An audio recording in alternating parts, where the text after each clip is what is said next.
সকালবেলা নামাজ পড়ার পরে ঘুমিয়ে পড়ছিলাম। ঘুম থেকে উঠে ঠিক আনুমানিক ধরে নেন 7:45টার দিকে ঘুম থেকে ওঠার পরে আমি লেবার দেখতে গেছি নাকারজনে। ওই অমতো অবস্থা আমাকে ফোন করলো যে এই ব্যাপার। কি ব্যাপার?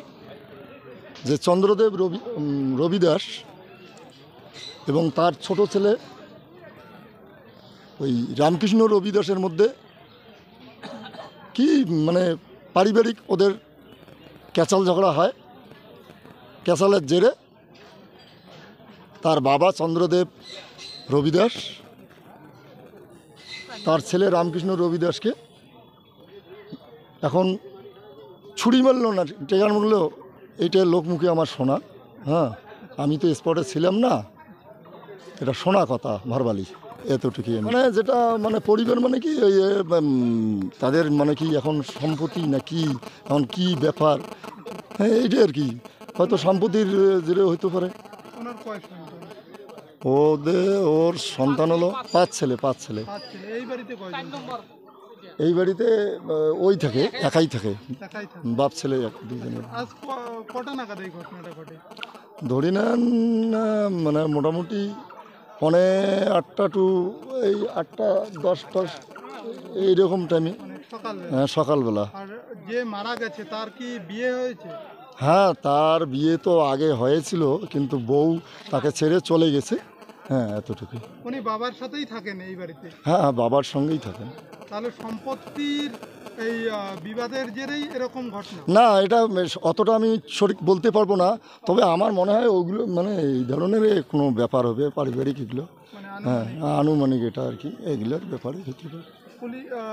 যিনি এরকম ঘটনা ঘটালো তাকে কি পুলিশ নিয়ে গেছে? হ্যাঁ, তৎক্ষণাৎ ওখানে আমরা ওই শীতেই থানায় আমরা মানে কল করি।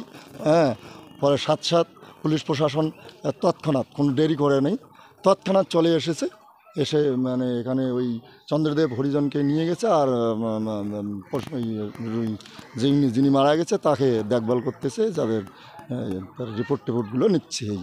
এরকম একটা মর্মান্তিক ঘটনা, কি বলবেন দাদা? শুনেন তো, এটা তো সমাজে এটা একটা ঠিক না। মানে এইটা এই জিনিসগুলো আমাদের বাপ পিতা সবাইকে, প্রতিটি মানুষকেই আমাদের এভাবেই চলতে হবে যে আমরা আজ আছি কাল নেই। আমরা একে অপরের সঙ্গে কেন আমরা হিংসায় লিপ্ত থাকবো, জড়িয়ে পড়বো?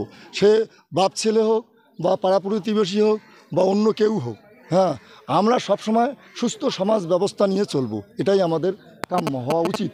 কিন্তু এই ধরনের ঘটনা খুব দুঃখজনক এবং ধরতে গেলে এটা একটা নিন্দাজনক। কি নাম আপনার? আমার নাম আব্দুল মতিন সরকার। কোন দায়িত্বে? আমি BA-4 জিপি মেম্বার, সাতসিঙ্গিমারি। আচ্ছা, যিনি মারা গেছেন তার নাম কি বললেন? রামকৃষ্ণ রবি দাস। আর তার বাবার নাম? চন্দ্রদেব রবি দাস। ধরেন 35, 36, 37 এইরকম আনুমানিক। মানে আমি তো এটা আনুমানিক আমি বলতেছি, দেখি তো।